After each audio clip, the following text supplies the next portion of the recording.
daa'ima of hin dandeenye daa'ima reefu of bartu kanallee waan hin amansiifne diraamaa baay'ee gadi bu'aa barreessaa dadhabaatiin barreeffame fa'iitu nurratti taasifamaa jira tureesi gowwaa funyaan irratti furriin goggoge yoo ta'e malee namni isaan amanu hin jiru kana amanuudhaaf gowwaa akka isaanii kana ta'uun dirqama mataadhuma isaaniitiin nama yaadu gatii ta'eef warri kana dalaganii humnuma isaaniitiin nama tilmaamu waan ta'eef kophee isaan keessa dhaabatan keessa nama dhaabu waan ta'eef diraamaan isaan uuman nama amansiisa jedhanii yaadu. Diraamaatu deemaa jira wanti haaraan hin jiru. Keessaayyuu adeemsi mana murtii waggaa tokkoof walakkaa kuni fakkeessaaf illee taatu inuma deemaatiin ture.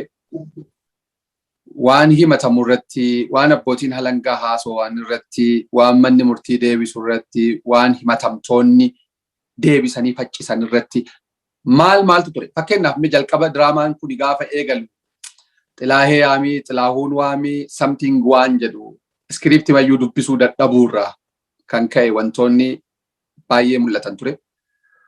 Mee waan mana murtii nuu himi, maaliif mana murtii sanillee namni baay'een deemaa hin turre, lafa jala ugguriillee ture jechuu dubbatan namoonni baay'een deemnee galuu nu dhoowwan bakkeetti faa balbala irratti faa kanneen jedhanillee jiru waan ta'eef. Keessaafuu waan xilaahee waamii jedhu namni xilaahee waamii jedhamu jennee haa yaannu maal jedhanni?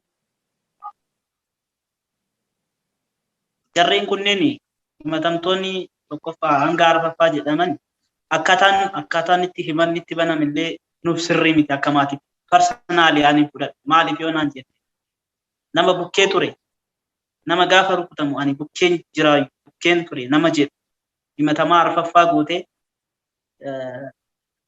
namoota achiin itti aananii seenaa kana keessa history kana keessa namoota dhufan himatamaa tokkoffaa lammaffaa jedhanii himachuu jechuun jalqabuma gaafa jalqabaa manni murtiinis kan hojjechaa ture.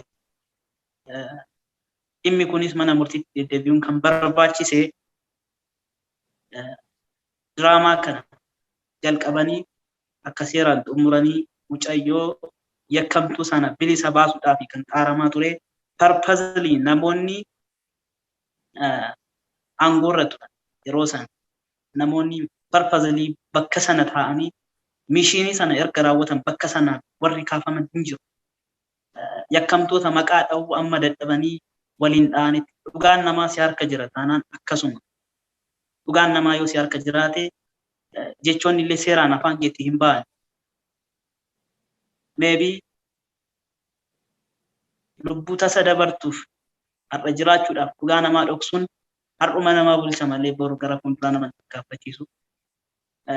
Himatamtoonni gaafa mana murtii dhiyaatan wanni beeknu hin jiruudha. Namni jecha isaa akkas jenneerraa akkas gooneerraa kana keessatti hirmaanneerraa jedhee jechumayyuu mana murtiitti amanee dubbate hin jiru. Nuyi waan na beeknu hin qabnu reebamneetu amannee akkas jedhamneetu jedhaniitu dubbatu mana murtii. Namoonni maaliif dhaddacha dhufanii hordofnee namni dhaddacha dhufee hordofaa hin turre sanaan jetteefi kun egaa hin beeku. Dhaddachi akka malee eegamaa ture, akka malee dhowwamaa ture.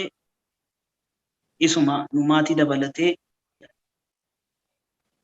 teessoon guuteeraa namni bakki taa'u hin jiru maaloo waan akkasillee nurratti raawwachaa turanii. No egaa didanneetuma amma intala ani personally mucayyoo sana amma gaafa manni murtiin lidataan kun isa kana osoo hin taane darbe 2011 keessa sosar keessa jechuudha.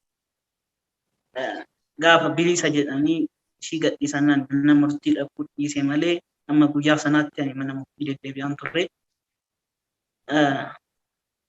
Wanni mana murtii keessa jiru namni dhufee balbala irraa deebifamee jiru dhaddacha Hacaaluuti.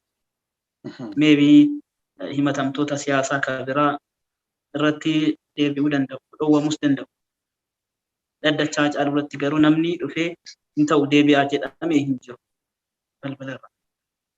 Normaal dhaddacha Hacaaluus darbee hiriyoota isaa dhiyaatan dhufanii deebi'an caala namnumti dhufee dhaddacha isaa hordofee hin jiru. Maatiin ala kanatu jira. Garuu amma ta'e wanna psychologically namarratti dhiibbaa uumuu danda'u ture. Namoonni isa hin jaalanna jedhan namoonni isaaf amma yoonaallee jiru isaanii dhabanii rakkachaa jiran itti deebi'uu warra dhabanii hin beekan dhuunfaatti. Namoota jiru idilee isaaniitti deebi'uu hin dandeenye. Kuni jira waan haala miti dhugaadha. Namoonni miira isaanii haala adda addaatiin ibsachaa jiru. Ibsachaas turanii. Namoota akkuma sitti mee social media irratti profile picture godhachuurraa amma lubbuudhaan isa wajjin haarsaa ta'utti. Namoonni akkasitti miira jira. Kanaan osoo ta'u Oromoon aadaa tokko qaba. Oromoon aadaa maalii qabaa? Aadaan Oromoo tokko. Oromoon callaallee oogdii keessatti gatee manatti ol deebi'eerra. Nama ani Oromoof qaaliidha jedhee jechumti qaalii jedhu akka biraandiitti kan saaqofu kan ta'uu danda'u nama akkasii kana dhabanii akkamitti Oromoon callisee ol deebi'e yoo jettee inni gaaffiidhaanaaf illee ani Oromoof qaalii jedhe malaan daa'ima kiyyaaf qaalii hin jenne ani maatii kiyyaaf qaalii hin jenne ani olaa kiyyaaf qaalii hin jenne ani akka obboleessaatti uumaa barbaada malee akka ummataatti Oromootu uumaa isaa barbaada.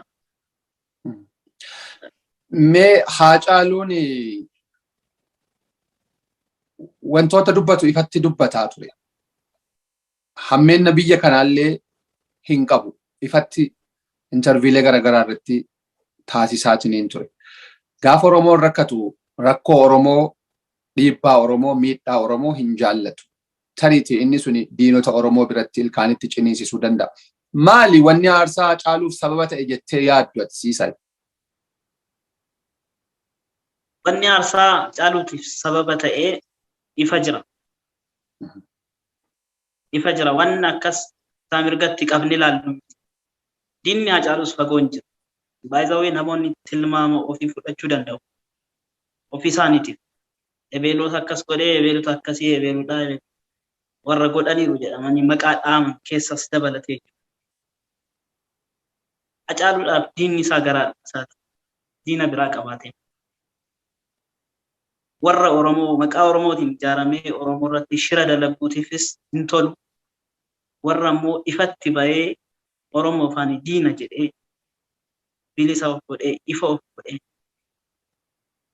Oromootti dhaadatu kanaafis mataa gadiin qabatu waan natti amane akkuma sila jedhu fuulduratti dubbata.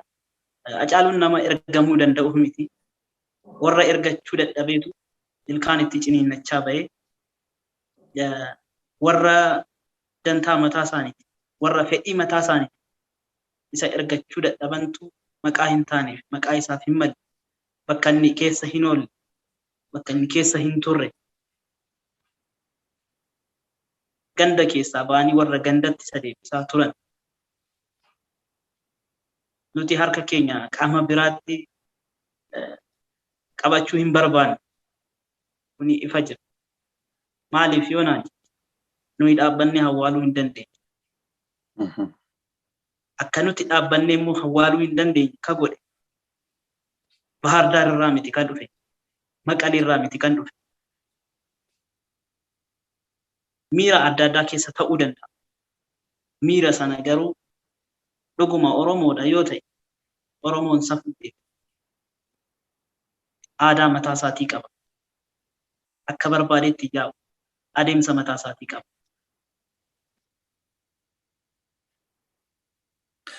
Wareegama Hacaaluu keessatti aarsaan Lamirot Kamal maali jettanii yaaddu? Lamirot akkuma kanaan durallee ka'aatiin ture seenaanis ijoollee Ambootii inni garaagarummaa haa ta'u malee atis beektaanii Ambootti eega magaalaa Finfinneetti illee dhuftee waan akka suuqii maal qaqqabdii jedhamaa ilma dhadhaga'ama gurri isii. Maali gaheen isii shoorri isiin achi keessaa qabaataa turte maali jettanii yaaddu? Kuni waan gaaffiidhaaf dhiyaachuu danda'u miti. Bifa manaa godhiiti. Lamirot akkuma jette maybe erga ajjechaa kana booda akkasitti biyyaaf haaraa taatee beekamte malee nuyi mucayyoo kana magaala tokkotti guddanne magaala Amboo isa faanas carraa barumsa barachuu qabdi turte isa sachumatti beekti maatiin isaa achuma kan isheen isaa achuma dhaloonni ishees qoodni as keessaa qabdu parsantiidhaan kaayoo naan jette nama itti hiixatee itti kaasee yookiin qorichatti kennee qorichaan of wallaalchise qixxee gahee qabdi mucayyoo. Namni inni amanuu danda'u namni wajjin guddatteetti magaala tokkotti guddatte maatii hin beeku ana hin beeku ishii beeka ishiin na beeka jedhee amanee by the way waa tokko kan hubachuu qabu uummanni mooksaniitu jechuun mookfameetu malee fuulduratti dhufamee miti kana jedha karaa nama inni amanuu danda'u nama dhiyoos normally Hacaaluun dhalootaan namummaa dhumaanuu nama amanuudhaaf nama rakkatu miti. Itti dhuftee ittaasofnaan eenyumallee ta'e maalumallee ta'e si amanaa wanna yaadullee sitti himuu danda'a. Akkas nama amanuudhaaf nama rakkatu miti. Garuu gaheen Lamirot maaliin dhiyoonaan jirti dhugaan isaa ishee fi ishee qofa bira jira. Dhugaa Hacaaluu namni beeku yoo jiraate ishee fi eenyu akkatti fayyadamu eenyu akkatti wanni ta'e ishee qofaatu himachuu danda'a. Wanna sirrii ishee qofaatu. Atleet Fayyisaa Leellisaa interview tokko irratti kan hin dhagahe Hacaaluun bakka sanittiin ajjeefamne amantaa jedhu qabaa jedheetiin dubbatee ture. Maal jechuudha kanarratti ati maal amanta? Ransi deebi'a bakka sanatti homtuun raawwatamne. 100% sure bakka sanatti raawwatamne jechaan isaa. Maaliif yoonaan namni sadanni konkolaataa keessatti rasaasaan rukutamee hin dhiiga. Konkolaataan dhiiga qabaachuu qaba uffanni inni uffateef dhiiga qabaachuu qaba. Ana bukkeedhaa ka'ee bahe ganama guyyaa ajjeefamu sana ana bukkeedhaa ka'ee bahe. Tishartii adii jaakeettii gurraachaa fi sky blue kophee adii wajjin kaawwatee bahe. Tishartiin isaa gaafa Rabbi dhugaasaa dhoksuudhaaf hin barbaanne gaafa Rabbi dhugaasaa mul'isu tishartiin inni uffatee dhiignis hin tuqne hin urannes. Uraas hin qabu? Tishartiin hin uramnes dhiignis hin tuqne tishartiin irraa baheetu balbala konkolaataa karaa bukkee karaa diraayivariin taa'u teessoo diraayivariin taa'u karaa bukkee balbala keessatti gadi ruuqame. Kun wanna biraatti. Moobaayiliin sun moobaayilii lama fayyadamu telefoona lama fayyadamu qafoo. Telefoona sana keessa telefoona sirriitti fayyadamu sirriitti namoota wajjin wal quunnamu. Telefoona sana fudhatameera. Telefoonni immoo inni ittiin fayyadamne akka riizarviitti kan itti fayyadamu. Telefoonni sun konkolaataa keessatti birrii 480 wajjin. Hattuun illee yoo ta'e namni yakkamaan illee yoo ta'e birrii 480 godaatti dhiisee telefoona tokkicha hin fudhatu. Wanni isaa yaadaniif wanni isaan raawwatan tokkuma.